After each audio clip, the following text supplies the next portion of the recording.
Ever felt like you were living a real-life fairy tale? Then bam! The story turned into a horror movie overnight? That's no accident. We're diving into the dark side of narcissistic love bombing versus devaluation. Trust me, you need to know this. Stick around. Hey everyone, welcome back to my channel. I'm your host, and on this channel, we explore the complex world of relationships, mental health, and personal growth. If you're new here, hit that subscribe button and ring the notification bell so you don't miss out on future insights. And to all my returning viewers, welcome back. Today, we're tackling a topic that's both fascinating and crucial: the stark contrast between the love bombing and devaluation phases in relationships with narcissistic individuals. Whether you've personally experienced this, know someone who has, or are simply interested in understanding these dynamics, this video is for you. We're going to break down the behaviors, the psychology, and most importantly, how to recognize these patterns early on. By the end, you'll have a clearer understanding of narcissistic relationship cycles and how to protect yourself. First, let's be clear. We're not diagnosing anyone. Narcissistic personality disorder is a complex clinical condition. However, narcissistic traits are far more common, and it's these traits that create the toxic relationship cycles we're discussing today. Think of it as a cycle: idealization, the love bomb; devaluation, discard, and sometimes even attempts to hoover you back in. We're focusing on the first two phases today because they're the most dramatic and impactful. Okay, let's dive into the love bombing phase. Imagine being showered with affection, attention, and flattery. It feels incredible, right? They tell you you're their soulmate, their perfect match. It's a whirlwind romance. Trips, gifts, constant communication. They mirror your interests, agree with everything you say, and make you feel like you finally found the one. But here's the catch. It's often too good to be true. It's an intense, unrealistic level of attention designed to quickly gain your trust and dependence. Let's consider our first real-life example: Sarah and Mark. In the beginning, Mark love bombs Sarah intensely.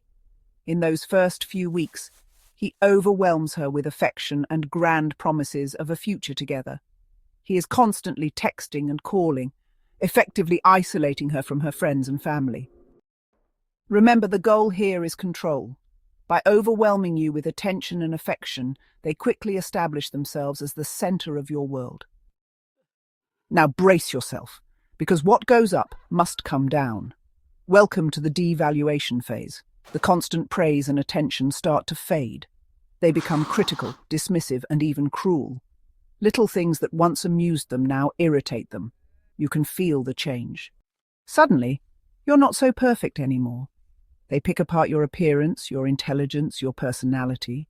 They might start gaslighting you, making you question your sanity and your perception of reality.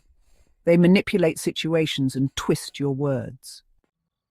Second real-life example. Continuing with Sarah and Mark.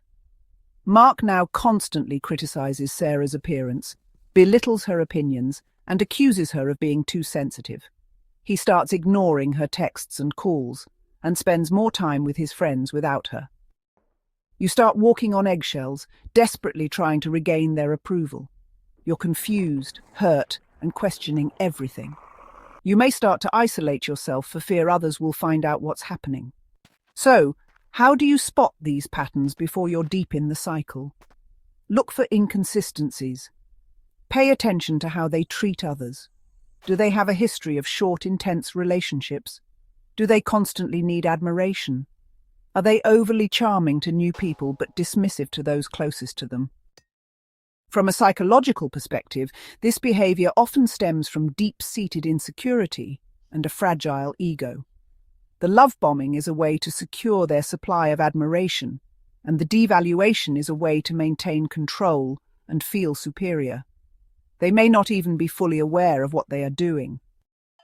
This cycle can be incredibly damaging.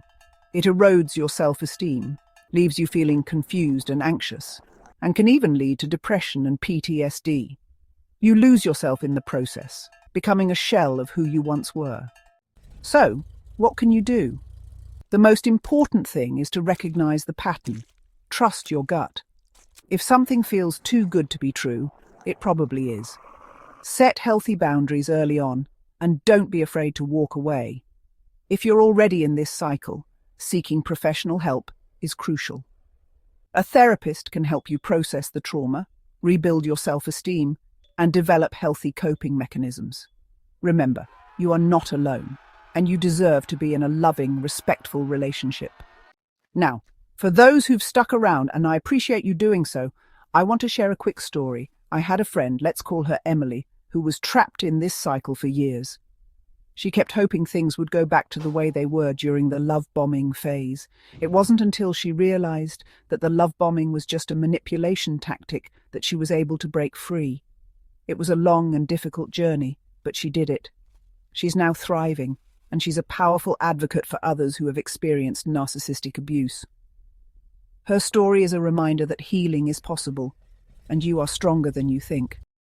Okay, let's recap. Love bombing is intense idealization. Devaluation is a slow erosion of your self-worth. Recognize the red flags, trust your gut, and prioritize your well-being. Now, I want to hear from you. Have you ever experienced anything like this? Share your thoughts and experiences in the comments below. Let's create a supportive community where we can learn and grow together. And if you found this video helpful, please give it a thumbs up and share it with anyone who might benefit from this information. Don't forget to subscribe to my channel for more videos on relationships, mental health, and personal growth.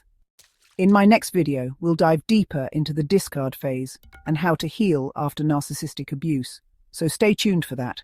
Thanks for watching, and remember, you're worthy of love and respect. See you in the next video.